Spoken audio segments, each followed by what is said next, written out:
Lili, estamos recebendo aqui hoje o João Batista, né? O João Batista Benites, que é o presidente do Conselho Regional de Técnicos em Radiologia da 6ª Região. João, prazer em tê-lo aqui. Prazer, Silvio. Prazer, Lilian. Já passou, mas é verdade. Parabéns para ti, para os radiologistas, né? 30 anos de regulamentação da profissão, teve aí o Dia do Radiologista. Isso. Muito importante esse evento que aconteceu na cidade de Brasília, no dia 31 de outubro. Esse evento, ele comemorou os 30 anos de regulamentação da nossa profissão. E logo após, o dia 8 de novembro, é o Dia dos Profissionais das Técnicas Radiológicas, que é comemorado a nível mundial, né, pela descoberta dos raios-x. Que beleza, né? Esse é um trabalho fantástico. Um dia nós estávamos conversando lá na sede, né? Porque, na verdade, hoje, na medida em que há uma doença, uma necessidade de fazer um exame para detectar uma doença, né? As técnicas radiológicas são tão perfeitas hoje que elas identificam tintim por tintim, quer dizer, é uma coisa que facilitou muito a questão da recuperação do enfermo, né? Exatamente.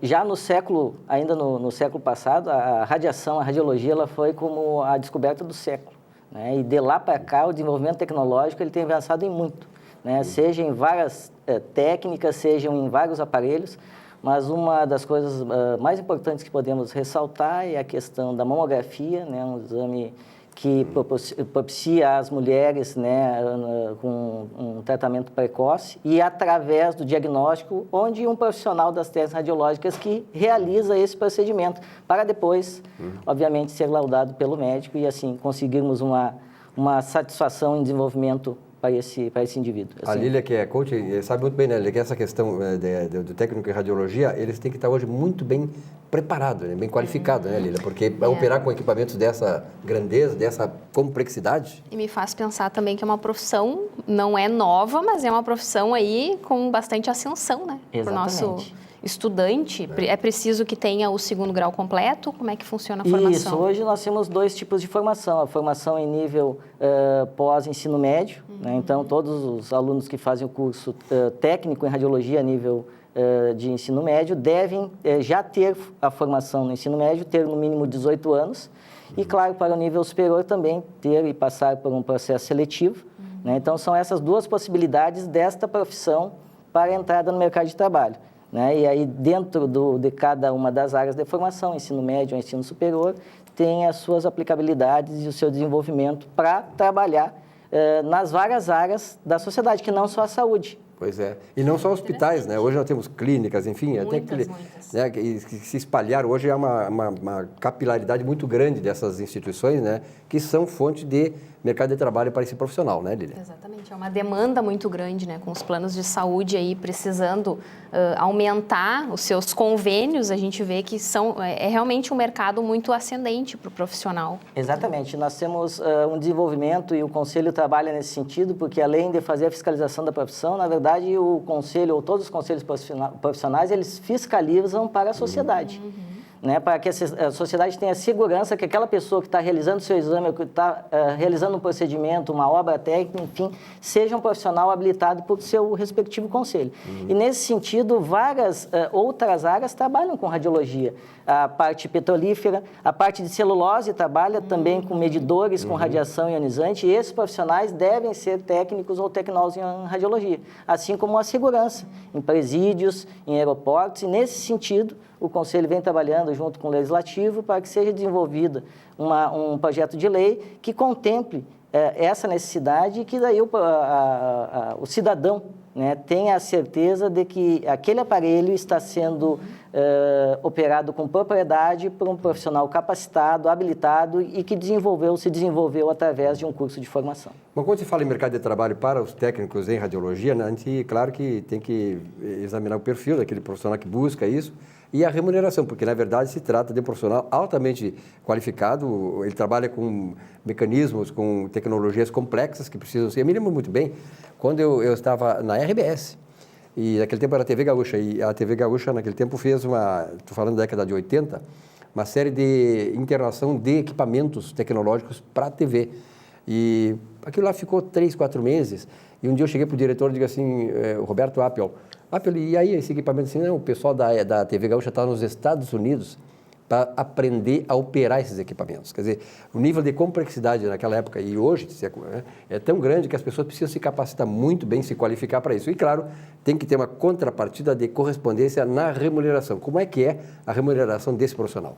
Hoje em dia, o nosso profissional está regulado por uma DPF que ainda está no Supremo Tribunal Federal. Então, ela é regulada por dissídios profissionais. No nosso caso, no estado do Rio Grande do Sul, nós temos o Sintargs Radiologia, que é o sindicato responsável pela remuneração. Mas a remuneração do profissional gira em torno hoje de R$ 2.200, né, mais ou menos dentro desse patamar. Claro que existem algumas sistemáticas que, inclusive, esse projeto de lei ele prevê, para que seja uniformizado ou cumprida necessariamente essa legislação. A lei de 85 já contemplava o salário baseado com uma indexação ao salário mínimo, mas isso é proibido pelo Tribunal Federal, então, a razão dessa DPF 151, que ainda não tem desenvolvimento final. Então, está a cargo dos sindicatos, mas a remuneração seria hoje em torno de R$ 2.200 em média, para uma jornada de 24 horas semanais, né? Um profissional, diária reduzida isso, também, né? Com uma regulamentação por causa da aplicabilidade da radiação ionizante ou de outras energias, como campos eletromagnéticos, onde o profissional está exposto de alguma maneira em alguma situação periculosa ou de perigo, vamos dizer assim, ao seu desenvolvimento laboral. Perfeito. Me diz uma coisa, o número de mulheres no segmento aí de radiologia? Eu, inclusive, trabalhei por algum tempo como professor. Não temos uma estimativa, né, mas até é importante esse dado, mas o número de mulheres em cursos de radiologia é muito grande. E nos ambientes de trabalho também. Então, pode-se dizer que provavelmente o número de mulheres na nossa profissão supere a de homens, né, no desenvolvimento deste trabalho. Claro que existem, vamos dizer assim, algumas atividades como na indústria que talvez seja muito...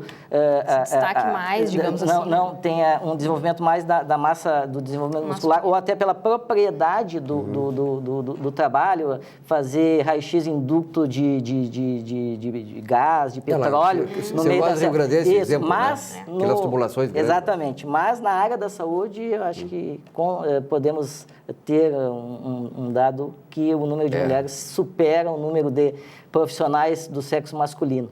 Nós estamos vendo, né? As mulheres hoje são executivas, estão no mercado de trabalho e tal, e nós homens estamos voltando. Agora não tem mais donas de casa, agora não tem os donos de casa. Né? Eu vejo que não é uma questão de um gênero em detrimento do outro, mas sim pela identificação. Às vezes vem críticas assim, por que não existem mulheres engenheiras? De repente, por falta de identificação, porque se manter em um curso onde a maioria são homens não é fácil, né? Eu iniciei fazendo redes de computadores na Ubra, para mim não era nada fácil ser a única mulher na sala de aula.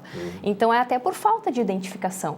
E aí, no caso da técnica em radiologia na área de saúde, é óbvio que também é por um perfil associado ao cuidado com o ser humano. A mulher tem essa questão de ser cuidadora já, tem, às vezes, a questão da própria afinidade, né, do gênero, no sentido de realizar exames de mamografia, né, não que seja exclusivo, existem alguns homens, mas a tendência do mercado de trabalho é que esse trabalho seja desenvolvido por profissionais mulheres, assim como na densitometria óssea, em outras áreas afins também, às vezes como a pediatria. Eu trabalhei muitos anos e acho maravilhosa esta área em trabalhar com crianças, né? Mas a grande parte dos nossos profissionais, às vezes, tem um direcionamento conforme o mercado de trabalho e falando neste perfil profissional que as empresas solicitam. Tá bom. Parabéns aí aos nossos técnicos em radiologia. Parabéns ao amigo presidente do Conselho. Muito obrigado, um abraço. Silvio. Obrigado, Miriam. Já voltamos. Muito obrigado.